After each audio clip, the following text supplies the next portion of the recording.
Hey everybody, we're about to get this thing started for our Friday night live. I'm so happy that you're here to join us.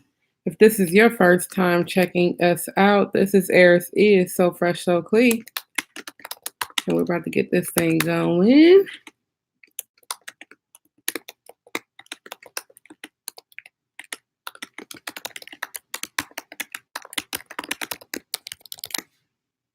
All right, let's do it.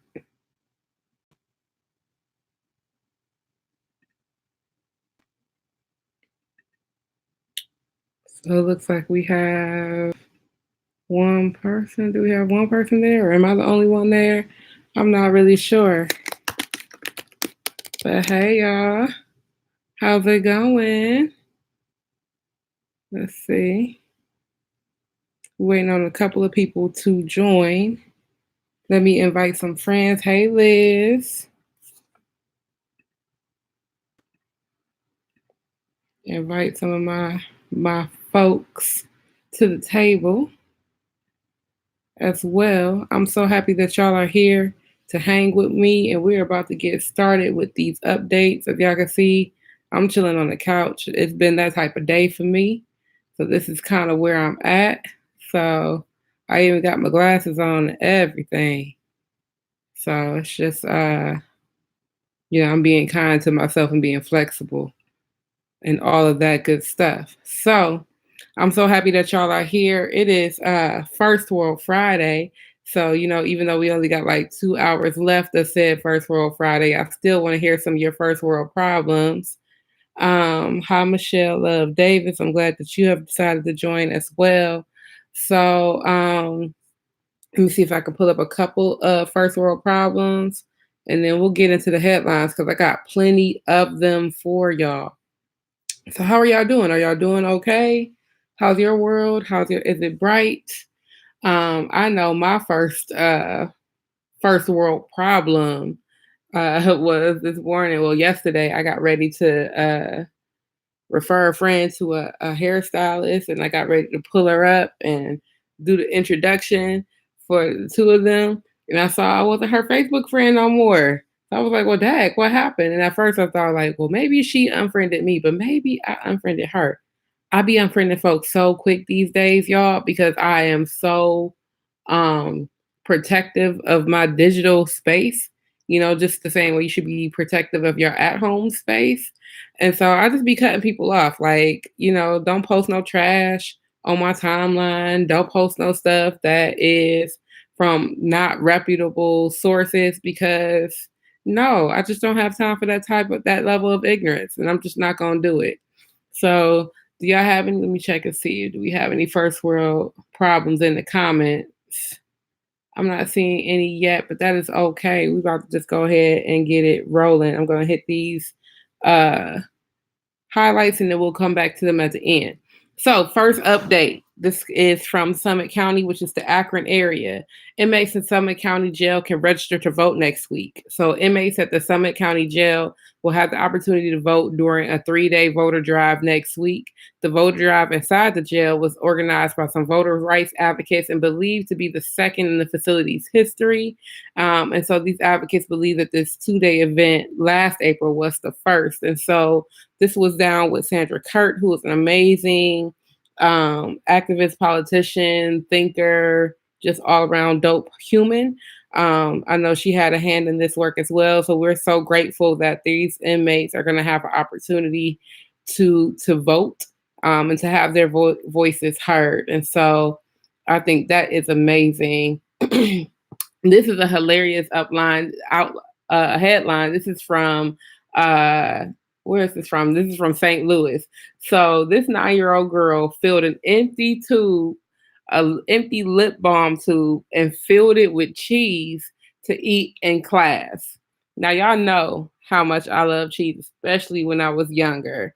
This is definitely something that I would do. She is so creative for it. And so the headline, the article says, have you ever been stuck in a meeting or a class and wish you could just have a little bite or a lick of some cheese without anybody knowing? Who's really licking cheese though? Like, are there really cheese lickers out here? I don't think so. But this 9-year-old girl from Missouri came up with a fix for that and decided to fill an empty lip balm tube with slices of sharp cheddar cheese. And she found this hack from a prank that, that people were doing. And so she figured, why not just go ahead and pop a snack in there? I think that's brilliant. I could put all kinds of stuff in the tube. You put some peanut butter in there. You put a Chico stick in there. I mean, the possibilities are endless. I mean, we already got push pops, so this is not far fetched. We've been doing this. Next up, Area 51. So I'm sure y'all heard about Area 51. People trying to storm Area 51 because they think it's like the movie Men in Black, and that all the aliens that come to this country are held there. But this prank, which was basically just like a Facebook post, a Facebook event page, ended up getting like 1 million people. And so these tiny little towns where Area 51 is located are getting flooded with all these humans, just so they could just try to see if there's some aliens. But it ended up being only about 200 people turning up at the gates, and most of them left after the police were like, listen, you cannot be here. We're not doing this. So it was just, slight heated warnings from police, but it wasn't too bad. 2 people were arrested at the perimeter of the remote facility in Virginia. Like I said, there's about 1 million people who initially said that they were going to come. So we're glad that number is way lower. And so they ended up doing some little tiny festivals and things. So maybe that could be something that becomes a thing. So the guy who made the event page, though, he was like, listen, this was not what I set out to do doing all of this. So that is that. Next highlight we have. So there was a climate strike, a global climate strike happened today all across the world. So they flooded the streets of Australia, of India, the United Kingdom, and so many other places to unite their call for adults. These are all young people in charge to do something to address climate change, right? So there were millions of people who took part in Friday's global general strike around the world, including 16-year-olds and kids that were even younger. This global climate strike was the third to happen in a worldwide series of climate rallies organized by school students. And one of the young people said, it's not just young people's house. We all live here. It affects us all. And so we know the impact of how, these climate issues are also very much rooted in, just social justice issues. Oftentimes we're impacted by our climate before we're impacted by anything else. And so that, that's not just about jobs being created or jobs taking away, but what type of impacts are these jobs that are being brought into our communities doing on the people who live here? And so it's definitely something to continue to talk about, uplift your voice about, get involved in. Flint still does not have clean water. It's a travesty. It should not be happening. We got too much work to do. All right. A couple more headlines before I talk about some events that are happening in Cleveland. So we remember back during graduation season back in May, billionaire Robert F. Smith did a surprise pledge to pay off the student loans of the Morehouse 2019 graduating class, which will cost $34 million. And now this very, very generous gift will now also include the debt that's amassed by parents, which is really, really important as well.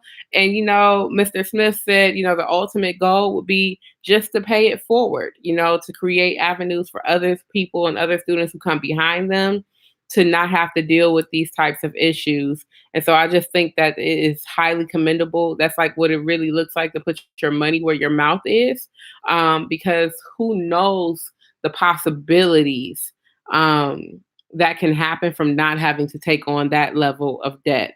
I know how much I pay for my student loans every month, and it's a mortgage, to be honest, and that could be money that I could be saving for my retirement, but instead I'm paying for my education, right? So the Department of Homeland Security just recognized white nationalism as a major terror threat. Are y'all clapping? No? Nobody else is clapping? That's because it's about damn time. So it's the first time the department has placed major emphasis on countering the threat of nationalism coming from inside the US. Um, this country was built on white nationalism. Like, literally, white people got mad and Britain was like, we out. And then some guy thought he was going to India and went to wrong place and was like, I'm here. So thanks for showing up. So this news comes as a relief for some people, but for the rest of us, we're like, duh. Who for years who have sounded the alarm about the threat of white nationalist terror. We just talked about the four little girls like just the other day, and so white nationalism has consistently been a problem. But we're happy that they have Trump, because a while ago he did some stuff that his administration defunded and dismantled DHS programs that were designed to counter violent extremism. So the Department of Homeland Security came out of the things that happened with 9/11, just so you all have some context around that. And so it's just about time. It's long overdue, and I'm really, really interested to see what comes from it. So let's go into some Cleveland things. Huff Bakery. Huff Bakery is back. It's reborn. People love Huff Bakery. And it's right in Beechwood, across from where the salon lofts are, off of Richmond and what is that? Richmond and Chagrin. Right across from the salon lofts where Maida Mornay is. I just saw her the other day up there. And so this is they had a soft opening um today, and they were sold out within 90 minutes. Every piece of cake, pastry, cookie in the store had been sold. The display cases were completely empty. And the owner, Archie Garner, was like, I thought it would be a soft opening, but it's not. So people came in from as far as Toledo for this as well.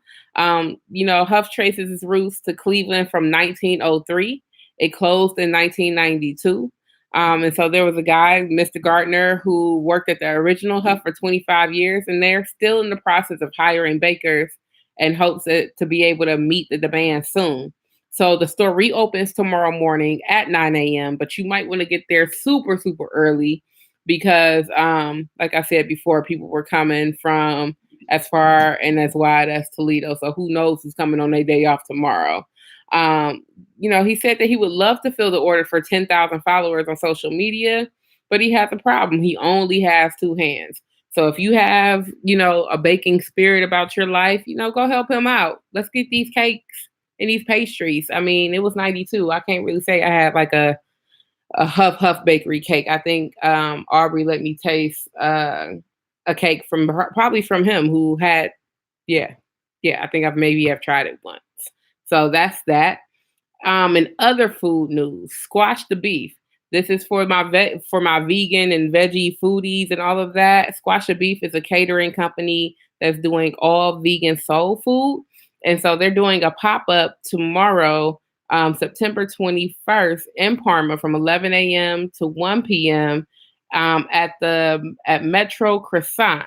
And it's featuring a comfort cone and a kale lemonade. I don't know what's in the comfort cone, but it sounds like a warm hug and an ice cream cone. So it sounds like something I would like.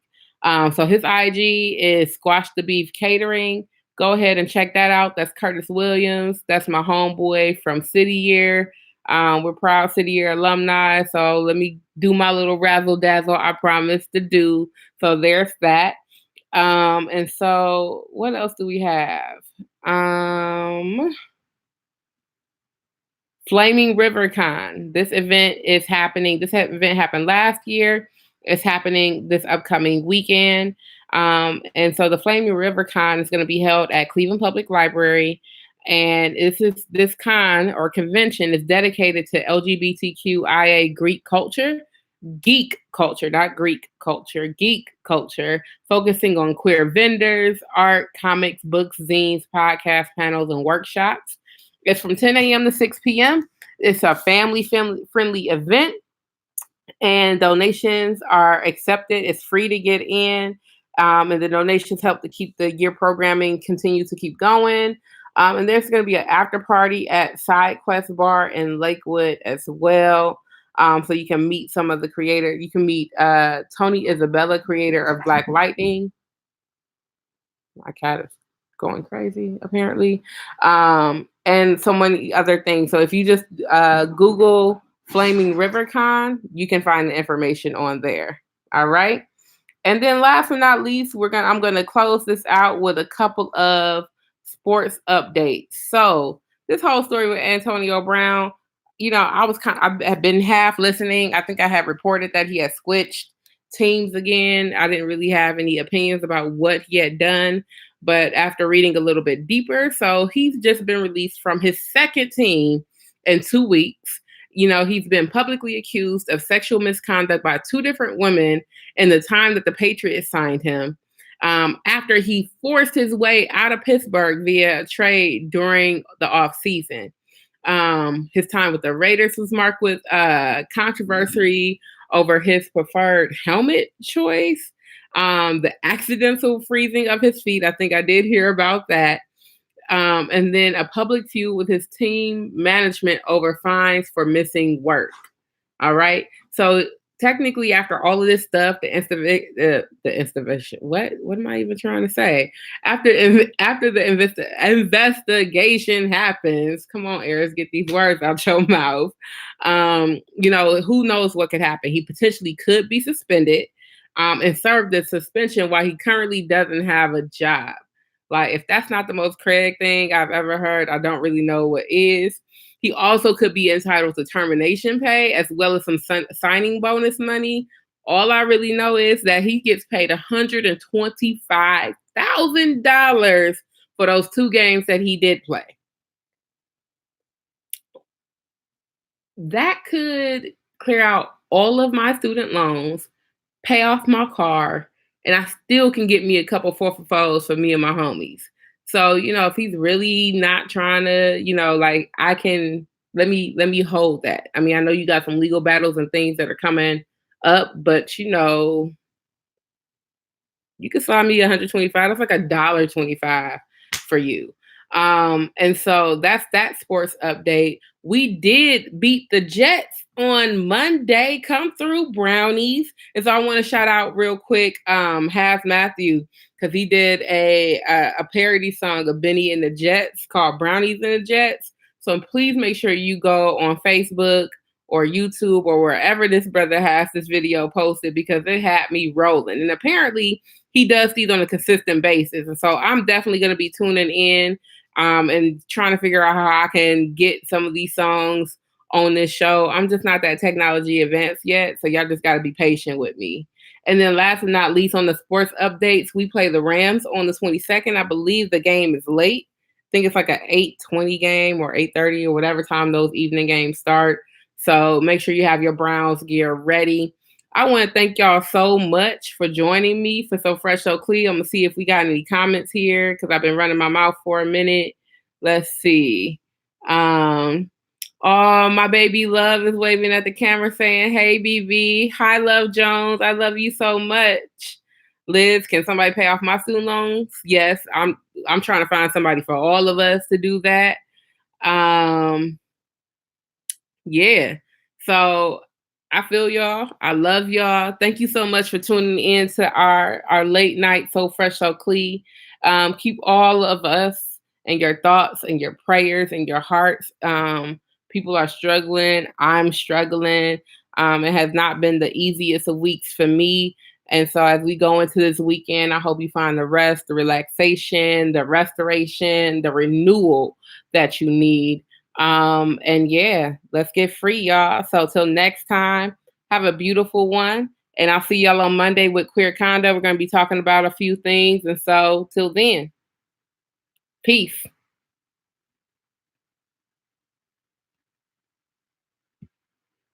Later, y'all.